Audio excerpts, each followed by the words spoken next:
This is an Alexander work tape. I'm just going to begin with some thoughts about Alexander, or FM he was fondly known as, and to go through how he evolved the technique. I feel this is important because in my work with my pupils I've always aimed to stick with the essence of what he was trying to communicate to us, as I understand it. If you're going to be able to work on yourself successfully, it will be important that you understand how he made his discoveries through working on himself.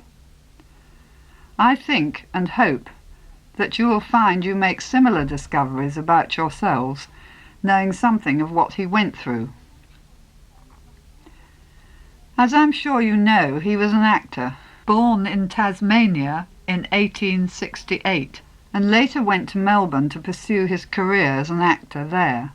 He began to encounter great problems with his voice. When he got on stage, the voice would peter out completely. This situation became so acute that he was forced to give up acting altogether, as no one in the medical profession could find any reason for this happening. He was determined to solve the problem, and he felt he must be doing something, making some sort of tension which was preventing him from speaking. He set to work with incredible patience, watching himself in a mirror, endeavouring to see what he was actually doing when he spoke, or even what he did with the thought of using his voice.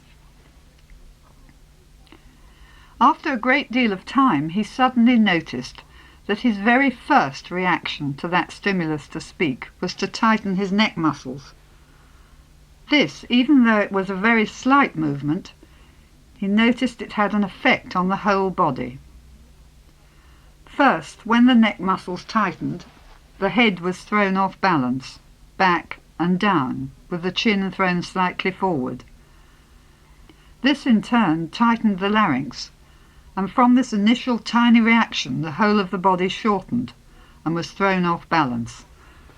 Very thrilled with this discovery, his reaction, as with anybody, was now to try to do it right, something we all do automatically. However, he then got into even worse trouble, because doing it right required a great deal of effort and created many more tensions in other parts of his body, as well as the neck and throat and back. By the way, I should add that an important point was that he noticed that he was not only having this reaction when he spoke, but also when he reacted to any situation. Walking, sitting, his pattern of reaction was always the same. Then, to his amazement, he noticed that everyone seemed to be reacting in the same way. They were all doing it. It was a universal, habitual response. That cheered him up enormously. After a great deal of puzzling over this, he hit upon what really is the most important aspect of the technique. He had to stop his habitual response to whatever the stimulus, and then introduce a more conscious, balanced response by means of feeding into his mind, and therefore body, a set of directions which were the complete opposite to his habitual reaction. He was, in fact, reprogramming himself. This technique is psychophysical, because we are psychophysical. There is a physical reaction, however big or small, to every thought or emotion. With using this technique, you can make changes in your responses and be in the driving seat, and not at the mercy of your old patterns or habits. This means that you are being given a way of changing your reaction at the point of stimulus. You are training yourselves to think no, to stop, however briefly, at that point. This means that you are stopping your habitual ways of reacting, tightening your neck muscles, throwing your head back, which induces a loss of balance throughout the whole organism. You are giving yourself a magic moment of awareness, a moment of choice to change, a moment to then feed in the directions which FM thought out very carefully. You will be directing your neck to be free, your head to go forward and up, your back to lengthen and widen, and your knees to go forward and away from one another. Those directions, which are just conscious thoughts, not doings, do work. We have been running the machine on an automatic thought process for the whole of our lives so far, with no real awareness of what is going on, no real choice in the matter. We've been going through life mostly asleep.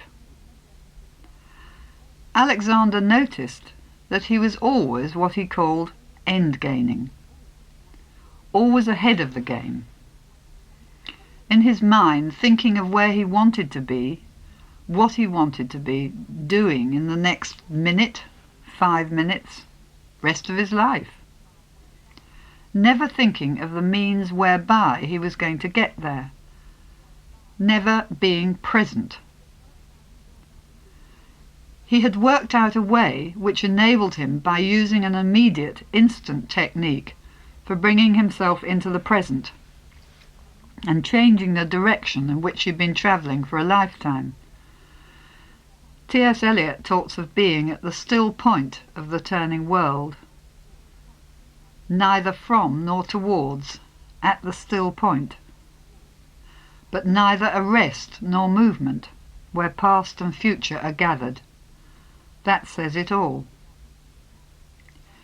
Children naturally, easily have this presentness before they become affected by fears and unconsciously imitating the adults in their world.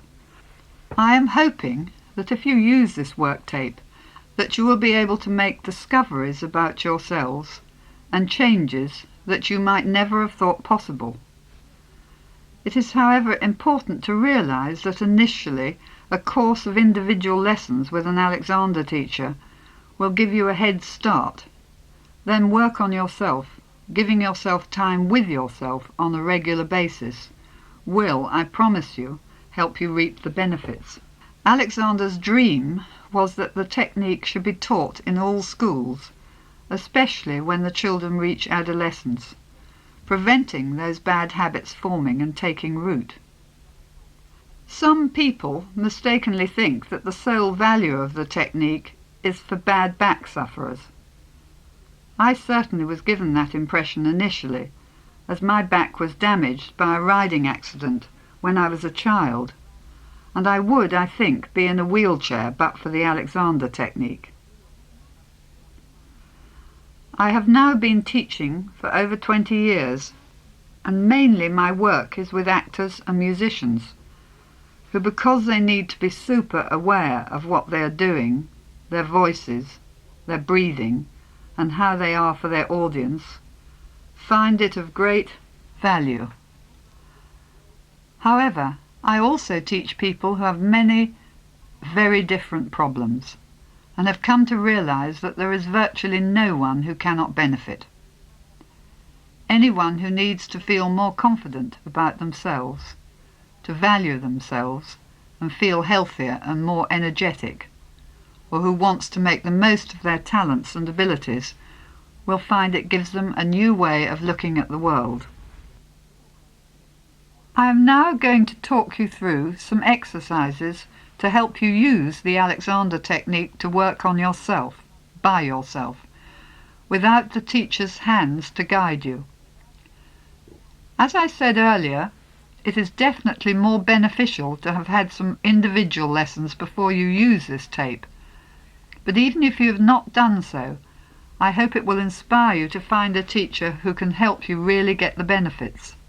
Without the use of a mirror, Alexander could not have begun to work out what his problems were, because he had to have a combination of seeing and feeling until he actually saw what he was really doing to his body when he felt his way through life. He saw that what he felt was happening was not the case at all. So to begin with, I would like you to stand in front of a mirror, if possible a full-length one, with your hands by your sides, and without moving around, try to just look at yourself objectively.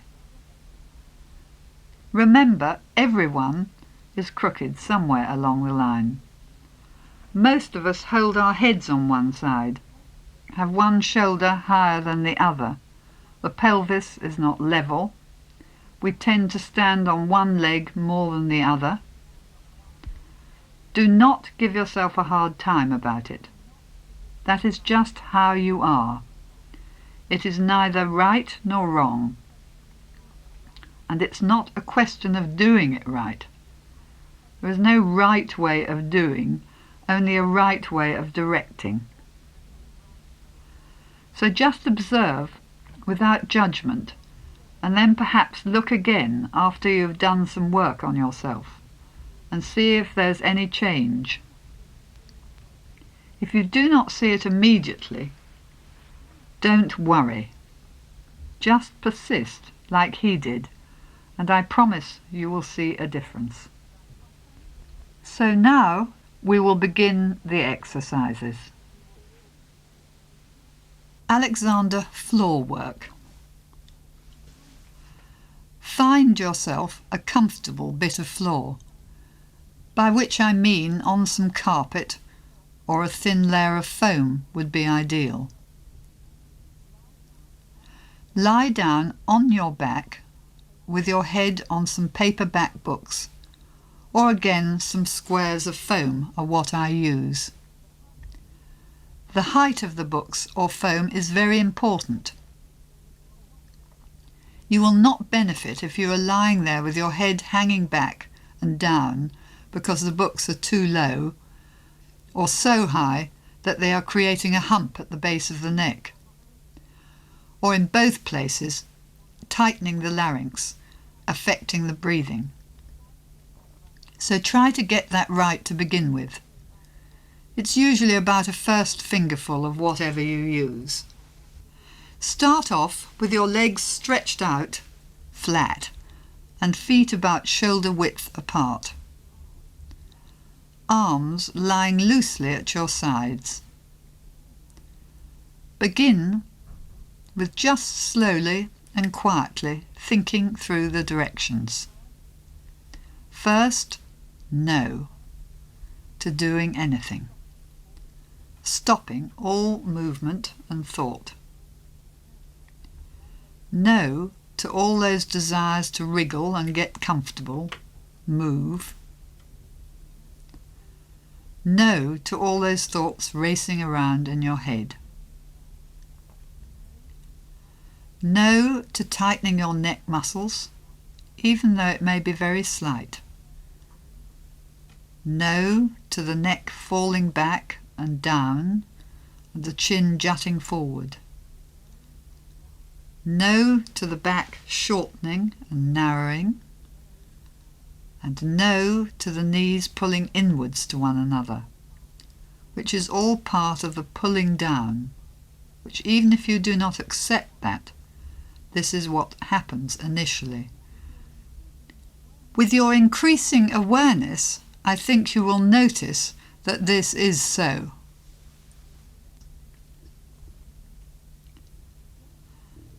So just lie there going through the directions. No, neck to be free, head to go forward and up, back to lengthen and widen, knees to go forward and away. And as you go through this thought process, you will find everything quietens down. Gradually lets go. Then think about bringing the right leg up. Think no to doing it immediately. Then when you bring the leg up, you actually carry out that stimulus. Keep the heel in contact with the floor And try to keep those thoughts, those directions going at the same time as the movement. Now we will go through the same process with the left leg. Give yourself the stimulus to lift that left leg and think no. And when you are ready, slowly bringing the leg up, keeping the heel in contact with the floor. And as you do so, think the directions. Notice the back lengthening, widening, and spreading onto the floor. Think of your tummy muscles softening and releasing and dropping into the back, ending up with the knees bent and the feet spreading onto the floor, with the weight directly underneath the ankle bone. So you will now be spread out onto the floor, with both knees bent and pointing up to the ceiling, feet shoulder width apart, which will help you have a feeling of balance in the pelvis. You will probably notice at this point that the neck feels as though it is tense and scrunched down into your shoulders. So instead of just adjusting it to get comfortable, I want you to gently roll it from side to side. Saying no first, giving directions at the same time. This will give you a sense of the neck lengthening and releasing gently, without any trying and without any disturbance to the rest of the body.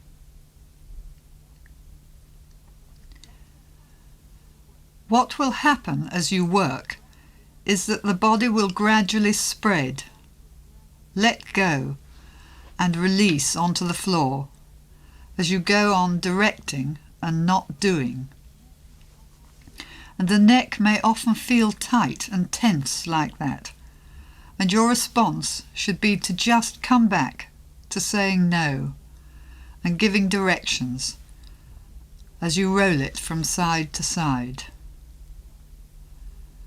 Neck to be free, head to go forward and up and out of the end of your body, back to lengthen and widen, knees to go forward and away and pointing up to the ceiling. Next, give the stimulus to bring both legs up towards your chest, either one at a time or together, not using your hands as that disturbs the shoulders too much, and you are not aiming at touching your chest with the knees, but having an awareness of the legs coming up from the hip joints.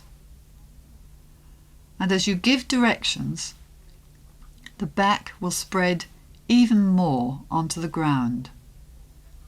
And you also let the tummy muscles go, drop into the back, as if you are making a tray for them to release into.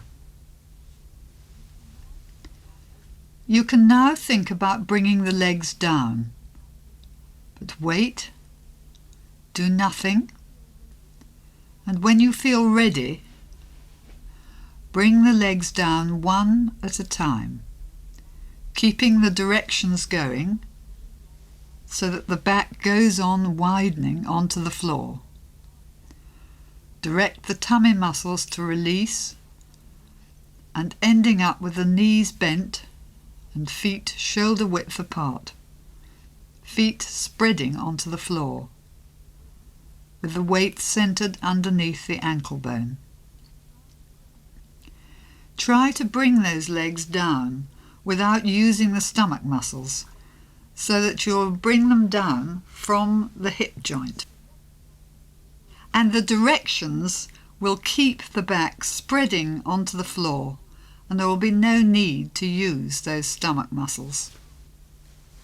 You will find, if you think of this place for the feet, it gives you a feeling of security in the pelvic area, a feeling of the body being supported and in balance. Always, in between any directed movement that you make, if the neck feels uncomfortable, come back to gently rolling it from side to side with the basic directions and thinking of the neck lengthening out of the shoulders. It's back lengthening, neck lengthening. The neck and the back are all one lengthening thought. Now, to open up and release the shoulders, which can so often be a very tense area. Firstly, thinking of lifting the right arm up to the ceiling, always thinking no first. Going ahead with the elbow leading the arm away from the body and out of the shoulder joint, lengthening it upwards, feeling all the tension dropping away and out. The hand lengthens out of the wrist and the fingers lengthen out of the hand. The fingers are pointing up to the ceiling. The same procedure with the other arm. Think of lifting it, and when you lift it, try to keep the directions going so that there is no interference with the neck, always leading the arm away from the body with the elbow, and it's lengthening it upwards, not stretching, feeling all the tension dropping away and out. And when both arms are lengthened up, have a sense of the back opened out. There's no tightening in the chest and stomach. The back is going back to the floor. It's being on the floor. The feet spreading onto the floor. The weight centred underneath the ankle bone. You may have a real sense of the energy flowing through the body, a sense of being there, of being present and in a state of balance. Now, give the stimulus to bring the right arm down. Wait, and as you bring it down, go through the directions, keeping the elbow still leading the arm away from the body, keeping space under the arm, ending up with the hand resting gently on the hip bone in the front. Going through the same process with the left arm. No, keeping the elbow leading the arm away from the body, keeping that space under the arm, and ending up with the hand resting on the hip bone. At this point, you will have a feeling of having stopped. I would like you to just observe what is happening to your breathing. There is a tendency with most of us to breathe very shallowly, using the upper chest where there are no lungs and the air rarely gets right down into the bottom of the lungs and into our backs. This is because our poor backs are so collapsed and misused that it's not possible. Alexander was a great believer in what he called whispered R's, A-H. Unless you have had individual lessons, it's a difficult process to take you through without my hands. But nevertheless, I think there are various observations that can help release tension and bring about a state of well-being. Do not mistakenly allow yourself to think that whispered R's are a breathing exercise. This will in all probability make you tense up immediately. As you've worked on letting unnecessary tensions go, the breathing should be just happening naturally. However, what we want to be happening is for the air to be flowing in through the nostrils and down to fill the lungs, and then up and out through the mouth without interruption and without any undue tightening in the throat or upper chest. A large part of the lungs are in the back, and you can think of these filling up like fish's gills. Now I want you to put the backs of your hands on the sides of your rib cage, round about the waist area, so you will be able to feel what's happening. Just let your teeth be together, which means bringing the lower teeth forward to meet the top teeth. The tongue is resting on the floor of the mouth, and gently push the jaw forward as you open the mouth. Let a little flow of air out with a whispered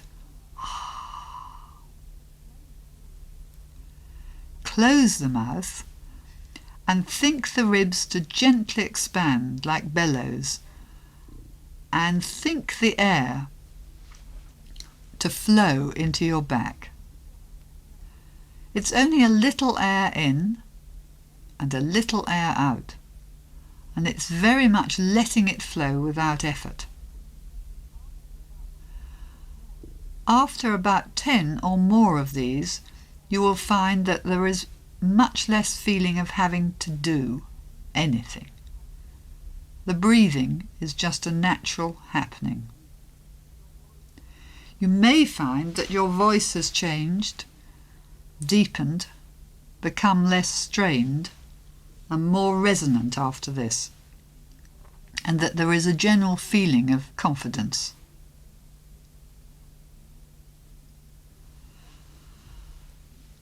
I want you to now think of getting up off the floor, and without making any moves to do so. Notice what that thought does to you. Inhibit doing anything. Say no, and go through your directions to check that your neck is free, your head is going forward and up and out of the top of your spine, your back is lengthening, spreading, your knees pointing to the ceiling, your feet connected to the floor. Let the knees fall inwards together, and when you are ready, and only when you are ready, in your own time, roll over and lengthen up off the floor.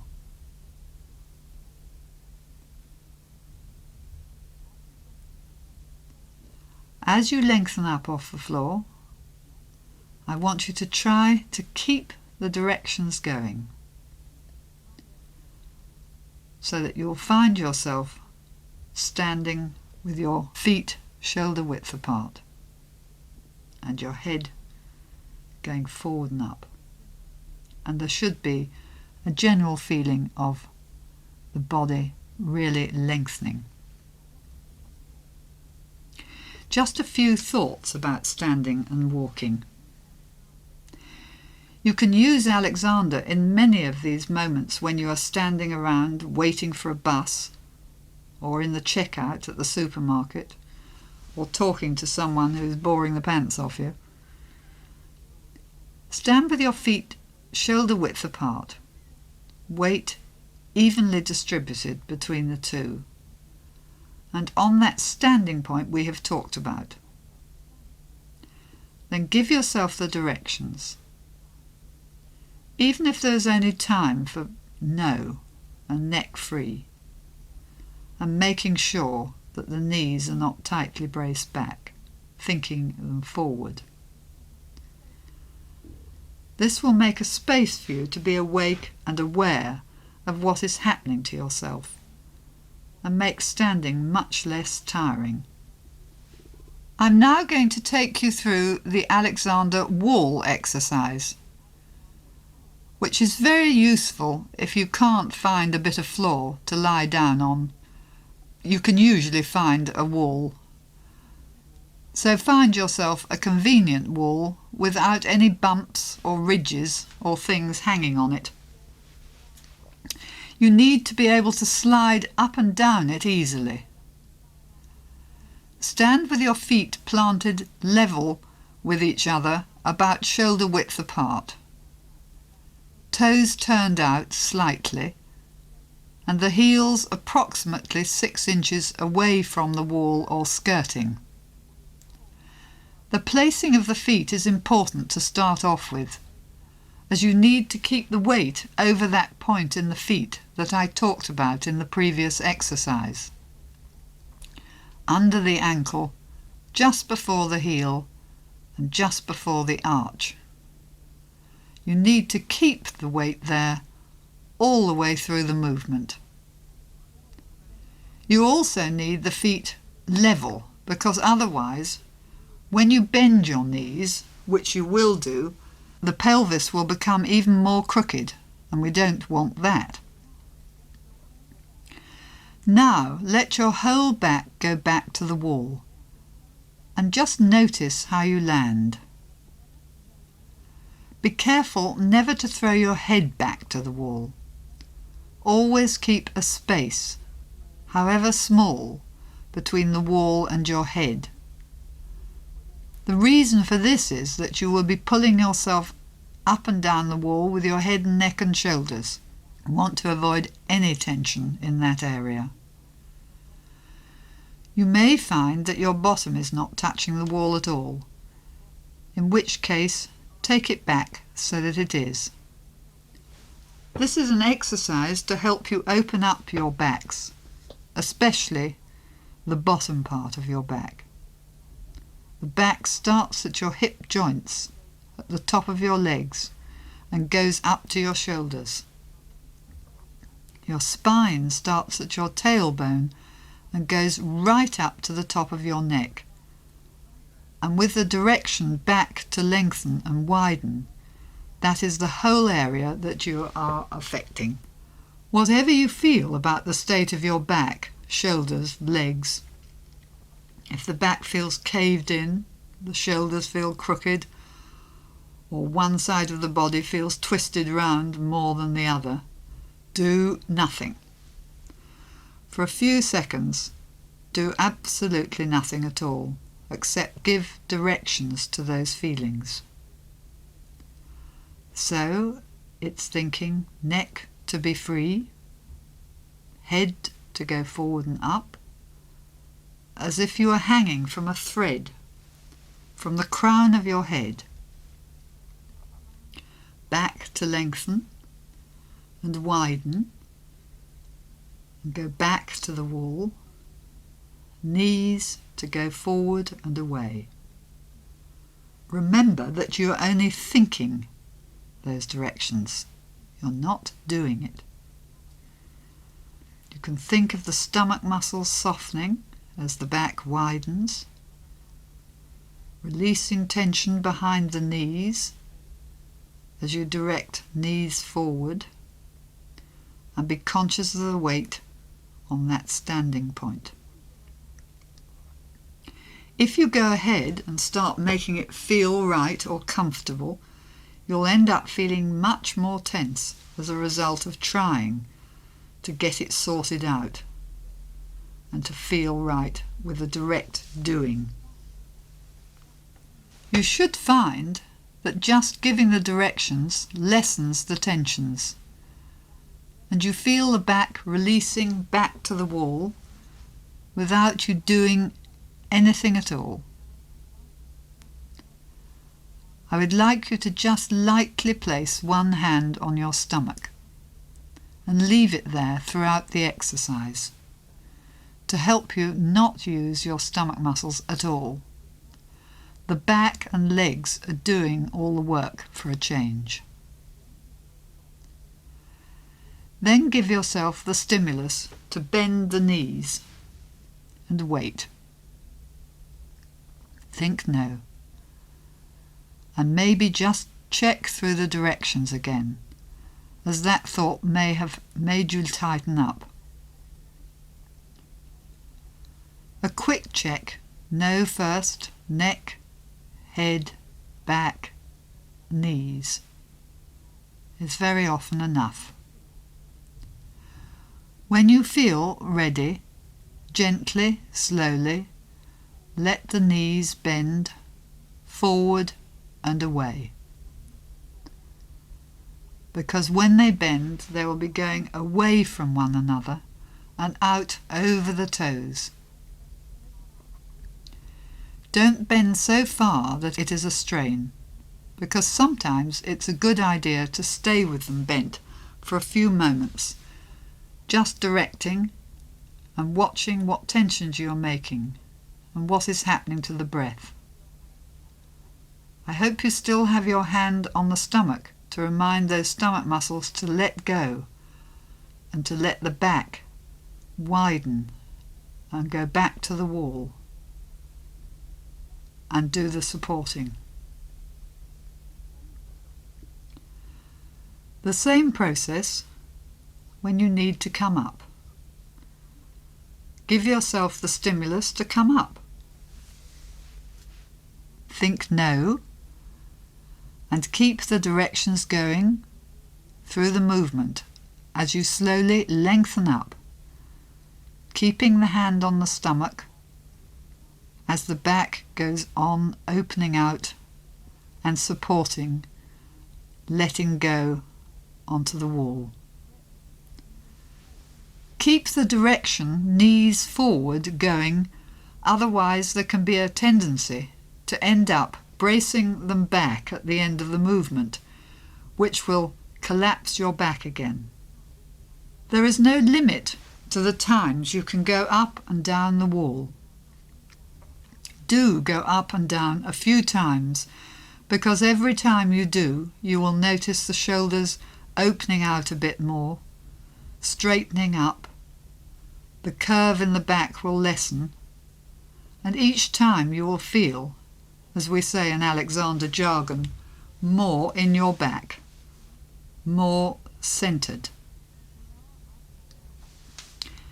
There are other variations to add. For instance, going up on your toes, during which you keep the back against the wall with directions. When you have bent the knees just a little, you could, keeping the bottom and the back against the wall, allow the torso to swing forward in one piece from the hips, which will make you aware of what should be happening when you bend. We call that movement monkey. You should bend from the hips while the knees are released and bent, not from somewhere between the shoulders or from the waist. There are, of course, many other things that I would go through with pupils in their lessons. Working in the chair and at a worktop are only two of the everyday situations which it is not possible to explain unless we can see one another and I can use my hands to help you understand the experience. As we all spend a good deal of our time walking, there is an excellent opportunity to use Alexander. Basically, it means just keeping directions going as you walk.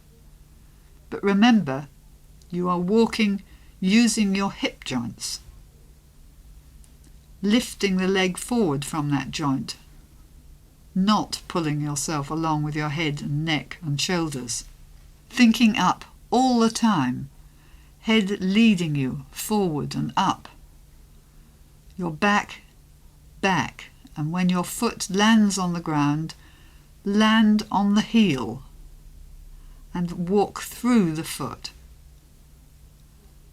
I play a little trick on myself, which is to think that I am taking a step backwards as I take a step forwards. This seems to keep me centred in the movement. Again, difficult to explain unless you are with a teacher, but give it a try. I find it an exciting process because we cannot change the world and others directly, but we can change ourselves and our reactions to what happens to us. Alexander gave us that choice. Good luck, and I do hope you will find this is a help.